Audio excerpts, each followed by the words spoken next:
Bien, buenas tardes. Vamos a ver hoy esto que llamamos persecución penal comunitaria. Cuando hablamos de persecución penal comunitaria o cuando hablamos de persecución penal estratégica, en realidad nos estamos refiriendo a modos nuevos, modalidades nuevas de encarar el trabajo tradicional de los fiscales, o lo que se llama la persecución penal tradicional. En esa persecución penal tradicional lo que ocurre es que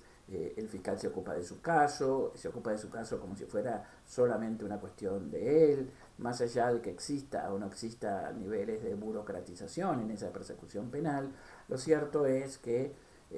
no trabaja claramente con el entorno. Entonces, cuando usamos el concepto de persecución penal estratégica, nos estamos refiriendo específicamente a el hecho de que un caso está claramente enmarcado en un plan político criminal, de tal manera que el fiscal sabe cuál es la implicancia de su caso en el contexto del plan político criminal. Y cuando hablamos de persecución penal comunitaria, nos estamos refiriendo a el hecho de que el fiscal trabaja en su caso, pero con relaciones especiales, distintas, nuevas relaciones que tienen que ver con las comunidades o los grupos, los grupos que han sido victimizados o que han recibido impacto o que están vinculados a el problema que se resuelve que tiene que ver con el caso que él lleva adelante. Eh,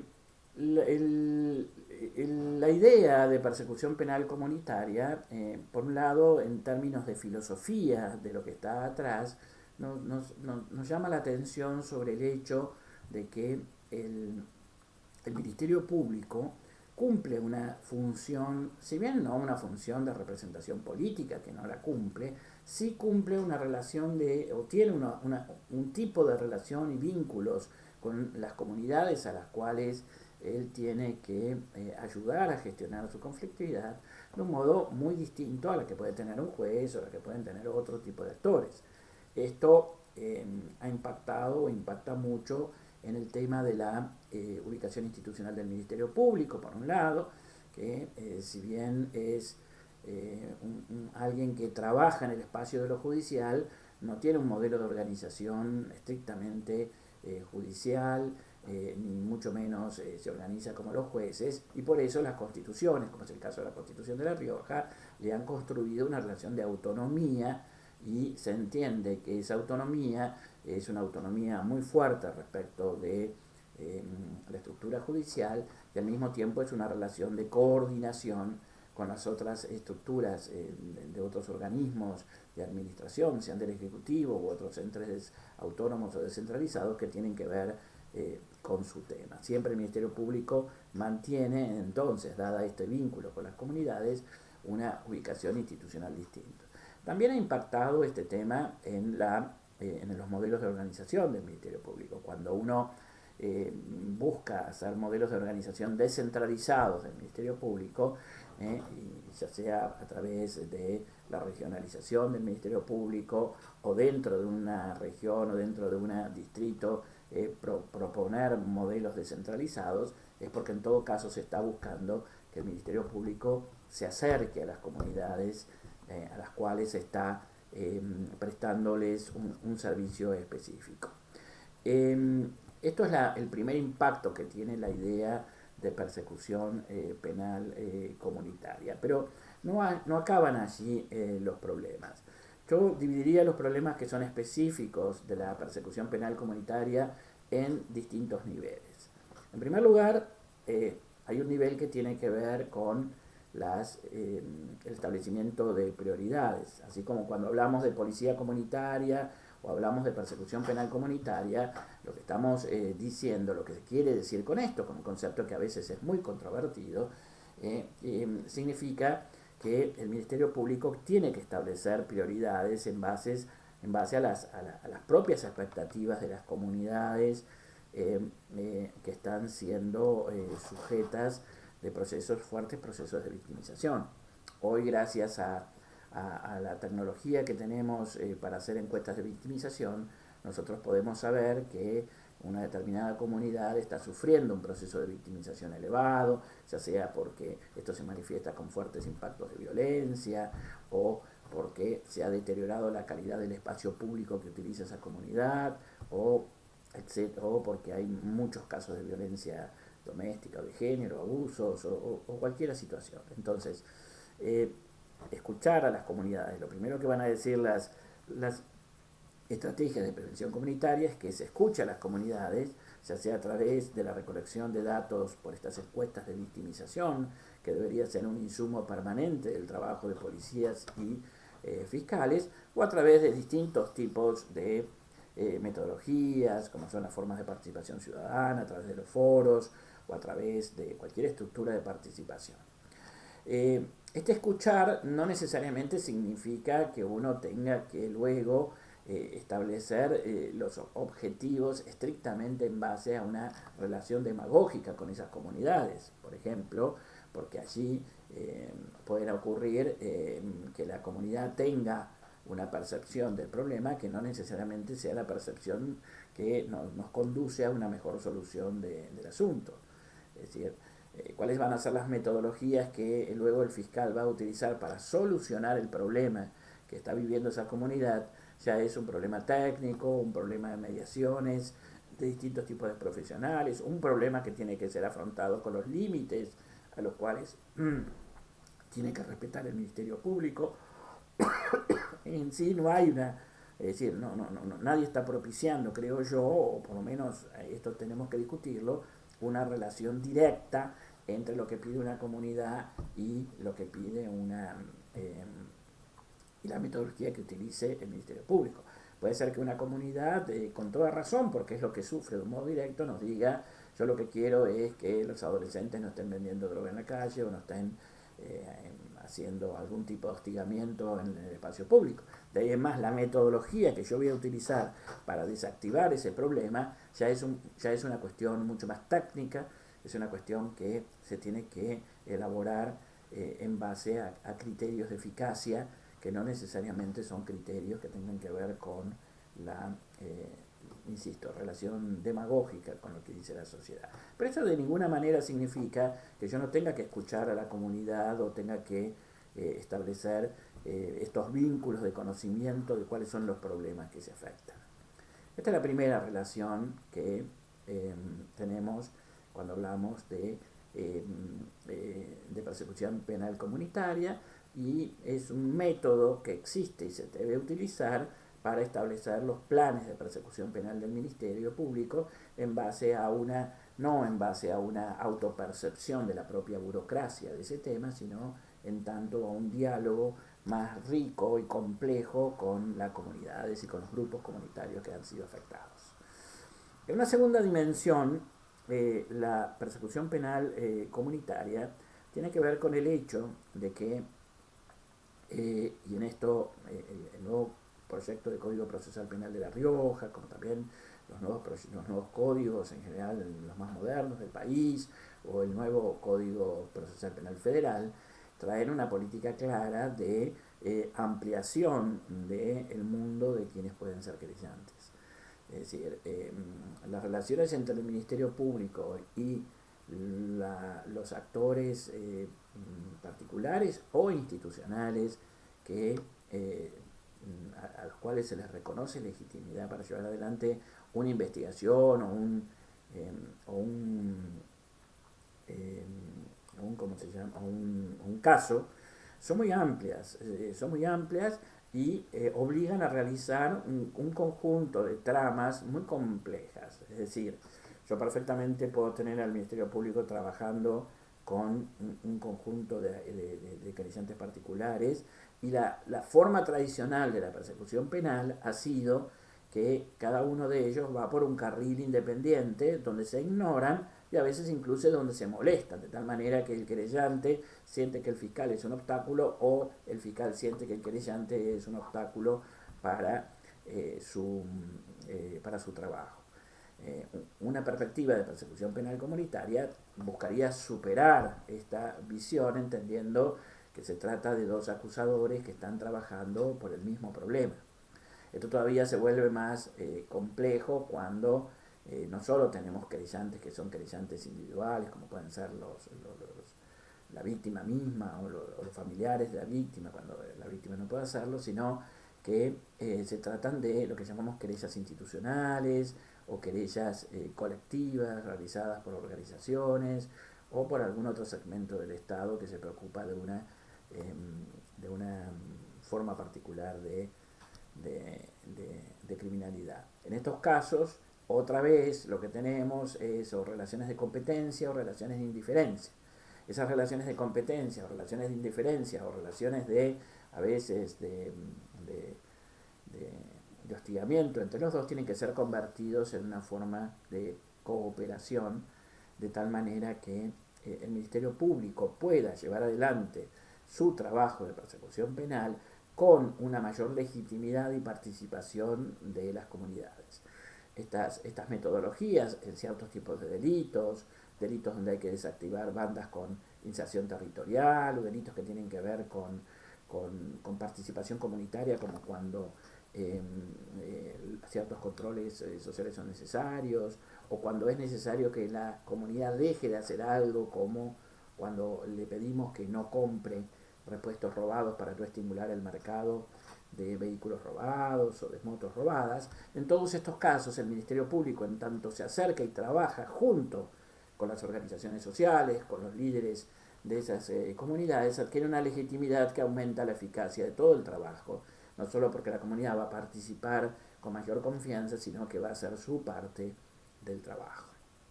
Esto sería la segunda dimensión en la cual podemos hablar de persecución penal comunitaria. En estos casos, como no tenemos que confundir el hecho de que cuando yo establezco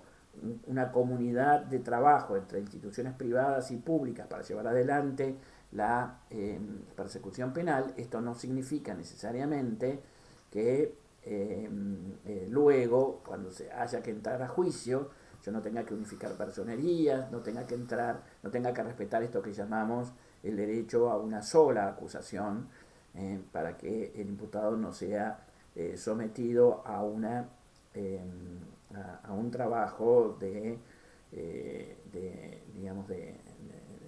imposible cumplimiento porque afecta a la defensa, porque en el juicio tiene que estar sometido a varias líneas de trabajo, a varias estrategias, a varias teorías del caso. Esto es distinto porque ahí está funcionando el sistema de garantías. Previamente tenemos una comunidad de trabajo que el derecho procesal normalmente lo resuelve bajo la figura del litisconsorcio.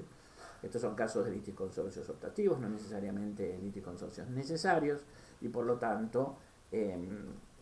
facultativos, y por lo tanto se pueden establecer reglas bastante claras para llevar adelante ese trabajo mediante división de tareas, mediante liderazgos, mediante compartir recursos inclusive entre las organizaciones de la sociedad civil, las organizaciones sociales que participen o las comunidades o las víctimas que participen en el proceso. Esto creo yo que también le da una fuerte legitimidad al trabajo del Ministerio Público y aumenta la eficacia social de su trabajo. En una tercera dimensión, cuando hablamos de persecución penal comunitaria, nos estamos refiriendo a el hecho de que más allá de la estricta visión del caso, que obviamente el sistema de garantías nos empuja a que nuestro recorte del caso es siempre un recorte muy delimitado por aquello que es penalmente relevante. Aquello que no es penalmente relevante va a quedar fuera del caso porque no se trata de elementos del hecho que habiliten la imposición de una pena. Ahora, más allá de esto, que es un problema técnico impuesto por el sistema de garantías y que es correcto y indispensable respetarlo, nunca se tiene que perder de vista que desde el punto de vista comunitario nos estamos enfrentando a un problema mucho más amplio. Y el estar enfrentados a un problema mucho más amplio significa que el Ministerio Público tiene que tener una doble visión. Tiene que tener la visión del caso, porque es lo que le va a permitir llegar a la imposición de una pena, pero tiene que tener la visión del problema, porque es lo que le soluciona la vida y aumenta la calidad de vida de las personas que están haciendo un reclamo de tutela judicial, que es de lo que finalmente se encarga el Ministerio Público. Esto obliga a muchos tipos de tareas propias del Ministerio Público. Por un lado vamos a tener los programas de apoyo, como son los programas de apoyo a la víctima, o los programas de apoyo de asistencia social que a veces tiene que hacer el Ministerio Público. Y por otro lado también tiene que ver con el hecho de que en determinadas circunstancias yo no puedo desarrollar un programa de persecución penal, por más que sea eficaz, si al mismo tiempo no lo voy acompañando de medidas preventivas o medidas disuasivas, que son las que van a permitir que mi éxito en el caso sea acompañado de un mejoramiento concreto en la vida. Por ejemplo, si yo tengo la necesidad de desarticular una red que vende drogas en un barrio, no puedo circunscribirme a pensar exclusivamente en que voy a tener éxito en el caso o en ese caso, porque más allá del éxito de mi caso, tengo que encontrar el modo como a través de acciones preventivas evitar que aumente el consumo en ese barrio, o voy a tener que hacer acciones preventivas respecto de un segmento, como son normalmente los chicos que están involucrados tanto en el consumo como en la venta, para sacarlos de eso, o voy a tener que hacer medidas disuasivas, como es una mayor presencia policial coordinada, para evitar que esa red se transforme, o inclusive que al desarticular una determinada red no aumente la violencia en ese barrio, o no haya hostigamiento hacia unas determinadas personas. En fin, hay una gran cantidad de medidas que si yo estoy orientado no solamente al caso, sino orientado hacia el problema comunitario, voy a tener una doble visión que me va a permitir a mí cumplir con las dos tareas. Si tengo un caso es porque he considerado en el planeamiento de la persecución penal que tomar ese caso o que provocar o que aplicar una pena en ese caso produce un efecto benéfico sobre mi plan político criminal general, es decir, sobre el control de la criminalidad de un determinado fenómeno en particular. Pero si yo no lo integro, y esto lo llamamos la múltiple articulación de los planes políticos criminales con otro tipo de medidas, que a veces son inclusive hasta medidas lejanas a la política criminal, como pueden ser medidas de asistencia social, los efectos comunitarios que yo voy a tener alrededor de la eficacia de mi caso se van a ver menguados, o finalmente la comunidad lo que va a percibir es que independientemente del caso que yo tenga, esto no produce mayores efectos sobre la comunidad. Bien, como podemos apreciar, en consecuencia, todas estas dimensiones de lo que llamamos persecución penal comunitaria implican una visión orientada a problemas, una visión orientada a una comprensión más clara de esos problemas sociales, un conjunto de estrategias de alianza con las organizaciones o los líderes comunitarios, y en el fondo, como decíamos al principio, una filosofía totalmente nueva, en el sentido de que el Ministerio Público se entiende a sí mismo como un gestor de los intereses sociales, de los intereses comunitarios, que mantiene una relación fluida con su propia comunidad. Cuáles sean los casos, los temas, los fenómenos a los cuales nos vamos a dedicar este nuevo enfoque, esto varía. Aquí ya hay definiciones políticas que no dependen del método, sino de decisiones ideológicas o políticas. Algunos pueden usar estos métodos simplemente para solucionar los problemas estrictamente vinculados al espacio público de los jóvenes, y esta es una de las críticas que se le ha hecho a este tipo de métodos, pero esto no es necesario, no está totalmente, no está imbricado con el problema del método, sino que tiene que ver con otro tipo de decisiones. Perfectamente yo lo puedo utilizar esto para desarticular redes violentas, para desarticular pandillas que a veces están haciendo generando violencia en una determinada comunidad, para comunidades más grandes, inclusive para lograr movilizar sectores sociales importantes atrás de ciertos tipos de fenómenos, como decía al principio, la eficacia de los casos para desarticular el mercado de artículos robados, de vehículos robados, de motos robadas, de repuestos, reclaman participaciones sociales sin las cuales es muy difícil que en tanto no merme la demanda, el mercado no se acreciente. Por lo tanto, existen muchas y muy diversas posibilidades de fijar objetivos, paredes determinadas, sectores determinados, comunidades determinadas, que no necesariamente están vinculadas con el método. El método en sí, el enfoque, lo que se llama el enfoque de persecución penal comunitaria, me parece que es un enfoque que enriquece, junto con la persecución penal estratégica, las modalidades tradicionales del Ministerio Público para adquirir una eficiencia real y no meramente simbólica.